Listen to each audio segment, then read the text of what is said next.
Francis Escudero. Sinagot naman niya yung mga ilang mahalagang issue patungkol nga dito sa 2025 national budget at partikular doon sa kontrobersyal na Bicameral Conference Committee report. Narito ang kanyang pahayag.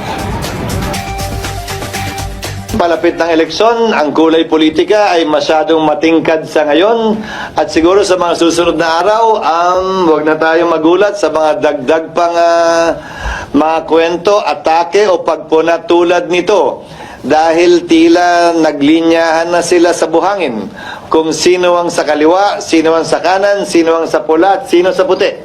Hindi tama na mag-akusang may blank check na binigay ang Kongreso. Mali yun. Kasinungalingan yun at hindi totoo yun. At kung blanco man yung nasa GAA, hindi pwedeng i-release ng DBM yun. Hindi pwedeng i-release ng National Treasury yun. Kung may typographical error sa enrolled bill, na let's say may blankong linya doon na sinabi Project ABCDE o Kalye o Road ABCDE na walang amount, hindi pwedeng release yun na sulatan ng amount ng kahit sino man yun. Hindi na kailangan i-deklara pang unconstitutional yon, i-consider ang error yon, at hindi pwedeng i-release. Kung gusto nila mag-aksaya ng panahon para magsampa ng kaso sa korte, malaya silang pwedeng gawin yon.